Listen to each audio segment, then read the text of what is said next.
नमस्कार दोस्तों, आप हैं यूट्यूब चैनल आरजे नोबडी पे आपके दोस्त आरजे नोबडी के साथ। श्रीमद् भागवत गीता। श्रीमद् भागवत गीता के महत्व को आप इस तरह से समझने का प्रयास करिए कि सारे वेद, उपनिषद, शास्त्र एक गाय के समान हैं और भगवान कृष्ण के रूप में स्वयं भगवान विष्णु उस गाय का दूध निकालते हैं और वह दूध ही गीतामृत है, अर्थात सभी शास्त्रों का सार ही गीता है। श्रीमद् भागवत गीता परमात्मा श्री कृष्ण की वाणी है, गुरु शिष्य का संवाद है।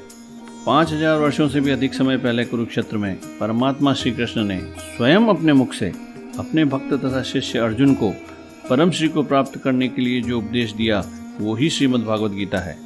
यही एकमात्र ऐसा उपदेश है जिसे भगवान ने स्वयं अपने मुख से दिया है। यह पूरा उपदेश संस्कृत में लगभग 704 दोहों के रूप में दिया गया। ये 704 दोहे 18 अध्यायों में विभाजित किए गए हैं। यह उपदेश कुरुक्षेत्र में भगवान श्री कृष्ण ने समय को रोककर तब दिया जब युद्ध के लिए कौरव और पांडवों की सेनाएं आमने सामने खड़ी थी। महाभारत और श्रीमद् भागवत गीता के रचयिता महर्षि वेदव्यास ने लिखा है, जब कौरवों और पांडवों की सेनाएं आमने सामने खड़ी हो गई तो संपूर्ण राक्षसी व बुरी शक्तियां कौरवों में प्रवेश कर गई और सभी देवता पांडवों में। इस कथन में महर्षि वेदव्यास ये कहना चाहते हैं कि गीता के सभी पात्र देवता या असुर हैं। श्रीमद् भागवत गीता को पढ़ते या सुनते समय अगर सभी उपदेशों को कौरवों और पांडवों से जोड़कर देखेंगे तो इसके भावार्थ तक नहीं पहुंच पाएंगे। अगर आप इसके भावार्थ तक पहुंचना चाहते हैं तो सभी बुरे कर्मों या काम, क्रोध, राग, द्वेष जैसे आचरण को कौरव समझिए तथा सभी अच्छे कर्मों तथा सद्गुणों को पांडव, क्योंकि प्रत्येक इंसान के अंतःकरण में देवी व आसुरी शक्तियों का वास होता है। जब मनुष्य देवी शक्तियों की मदद से अपने आत्मस्वरूप की ओर अग्रसर होता है तो काम, क्रोध, राग, द्वेष जैसी आसुरी शक्तियां बाधा के रूप में आक्रमण करती हैं। उनसे लड़कर उनसे जीतना ही वास्तविक युद्ध है। यह महाभारत हर इंसान के भीतर हमेशा लड़ी जाती है। यथार्थ गीता के 18 अध्याय के 704 दोहों का हिंदी अनुवाद मैं आपको सुनाऊंगा। आज हम पहले अध्याय का अनुवाद सुनेंगे। श्रीमद् भागवत गीता केवल दोहों का अनुवाद सुनने की विषय वस्तु नहीं होनी चाहिए, अपितु बार बार सुनकर इसके भावार्थ या तात्पर्य को समझते हुए इसके गूढ़ रहस्य तक पहुंचने का प्रयास होना चाहिए। गूढ़ रहस्य से मेरा मतलब यहाँ उस भाव तक पहुंचने से है जिसके लिए भगवान ने इसे स्वयं अपने मुख से सुनाया है। आइए शुरू करते हैं अध्याय 1। अर्जुन विषाद योग अथवा कुरुक्षेत्र के युद्ध स्थल में सैन्य परीक्षण। अर्जुन विषाद अर्थात जहाँ से अर्जुन अपने मोह के चलते अपने कर्म से पीछे हटना चाहते हैं। धृतराष्ट्र संजय से, हे संजय, धर्म भूमि कुरुक्षेत्र में युद्ध की इच्छा से एकत्र हुए मेरे तथा पांडु के पुत्रों ने क्या किया?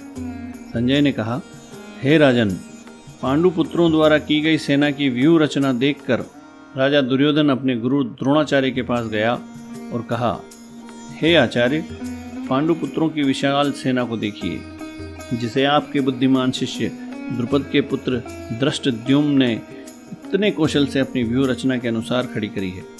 इस सेना में भीम तथा अर्जुन के समान युद्ध करने वाले अनेक वीर धनुर्धर हैं, जैसे युयुधान, विराट, महारथी राजा द्रुपद, धृष्टकेतु और चेकितान तथा बलवान काशीराज, पुरुजीत, कुंतीभोज और मनुष्यों में श्रेष्ठ शैब्य, पराक्रमी युधामन्यु तथा बलवान उत्तमोजा, सुभद्रा पुत्र अभिमन्यु एवं द्रौपदी के 5 पुत्र, ये सभी महारथी हैं। किंतु हे ब्राह्मण श्रेष्ठ, आपकी जानकारी के लिए मैं अपनी सेना के उन नायकों के विषय में बताना चाहता हूँ जो मेरी सेना को संचालित करने में विशेष रूप से निपुण हैं।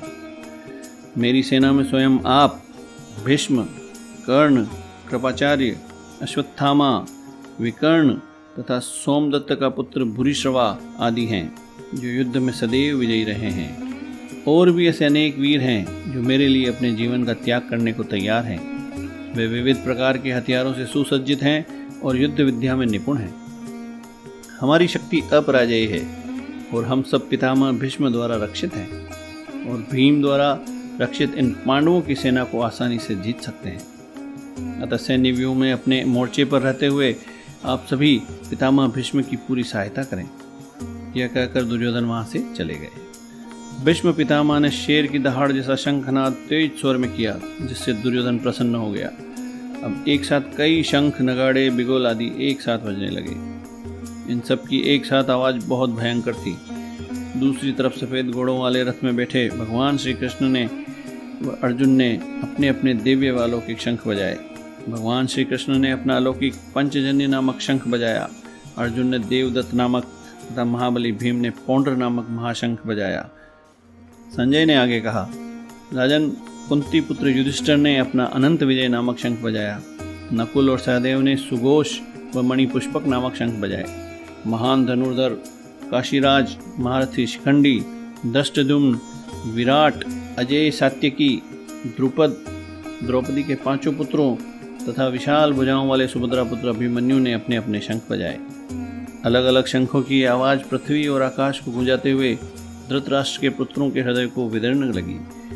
इसी समय हनुमान से अंकित ध्वजा लगे रथ पर बैठे पांडुपुत्र अर्जुन अपना धनुष उठाकर तीर चलाने के लिए तैयार हुए। अर्जुन ने धृतराष्ट्र पुत्रों को व्यूह में खड़ा देखकर भगवान श्री कृष्ण से कहा, हे अच्युत, कृपा करके मेरा रथ दोनों सेनाओं के बीच ले चलिए, जिससे मैं वहां उपस्थित युद्ध की इच्छा रखने वाले योद्धाओं को, जिनसे मुझे युद्ध करना है, उन्हें देख सकूं। मुझे उन लोगों को देखना है जो यहाँ पर दुर्बुद्धि दुर्योधन को प्रसन्न करने की इच्छा लेकर लड़ने आए हैं।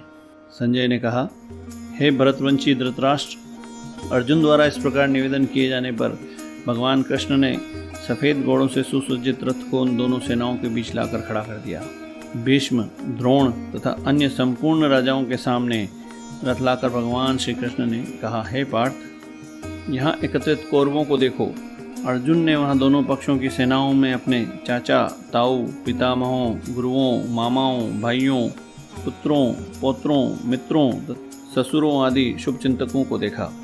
अपने सभी रिश्तेदारों और मित्रों को देखकर अर्जुन भावुक हो गया और अर्जुन ने कहा, हे कृष्ण, युद्ध की इच्छा रखने वाले अपने मित्रों तथा संबंधियों को अपने समक्ष देखकर मेरा शरीर कांप रहा है और मेरा मुख सूखा जा रहा है। मेरे रोंगटे खड़े हो रहे हैं, मेरी त्वचा जल रही है और मेरा गांडीव धनुष मेरे हाथों से छूट रहा है। मैं यहाँ अब और अधिक खड़ा रहने में असमर्थ हूँ। मैं अपने आप को भूल रहा हूँ। मेरा सिर चकरा रहा है। हे केशव, मुझे तो केवल अमंगल ही होता दिख रहा है। इस युद्ध में अपने ही स्वजनों का वध करने में न तो मुझे कोई अच्छाई दिख रही है और न ही उसमें किसी प्रकार की विजय, और न मैं ऐसे राज्य या सुख की इच्छा रखता हूँ। हे गोविंद, हमें राज्य, सुख अथवा ऐसे जीवन से क्या लाभ, क्योंकि जिन सारे लोगों के लिए हम उन्हें चाहते हैं वे ही इस युद्ध भूमि में खड़े हैं। हे मधुसूदन, जब सारे सगे संबंधी अपना धन एवं प्राण देने के लिए तैयार हैं और मेरे समक्ष खड़े हैं, तो मैं उन्हें क्यों मारना चाहूँगा, भले ही वे मुझे क्यों न मार डालें। हे जीवों के पालक, मैं इन सब से लड़ने को तैयार नहीं, भले ही बदले में मुझे तीनों लोक ही क्यों न मिलते हों। फिर पृथ्वी की तो बात ही छोड़ दें। भला धृतराष्ट्र के पुत्रों को मारकर हमें कौन सी प्रसन्नता मिलेगी। यदि हम ऐसे आतताइयों का वध करते हैं तो हम पर पाप चढ़ेगा। अतः यह उचित नहीं होगा कि हम धृतराष्ट्र के पुत्रों तथा मित्रों का वध करें। हे लक्ष्मीपति कृष्ण, इससे हमें क्या लाभ होगा और अपने ही कुटुंबियों को मारकर हम किस प्रकार सुखी हो सकते हैं। हे जनार्दन, यद्यपि लोभ से भरपूर मन वाले ये लोग अपने परिवार को मारने या अपने मित्रों से द्रोह करने में कोई दोष नहीं देखते, किंतु हम लोग जो परिवार को नष्ट करने में दोष देख सकते हैं, ऐसा पाप कर्म क्यों करना चाहते हैं। कुल का नाश होने पर सनातन कुल परंपरा नष्ट हो जाती है और इस तरह शेष कुल भी अधर्म में प्रवृत्त हो जाता है।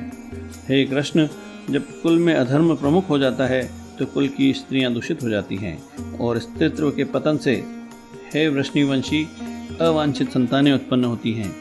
अवांछित संतानों की वृद्धि से निश्चय ही परिवार के लिए नारकीय जीवन उत्पन्न होता है।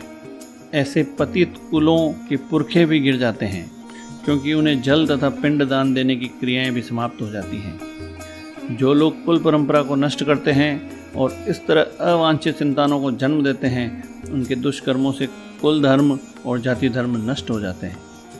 हे प्रजापालक कृष्ण, मैंने गुरु परंपरा से सुना है कि जो लोग कुल धर्म का नाश करते हैं वे सदैव नरक में वास करते हैं।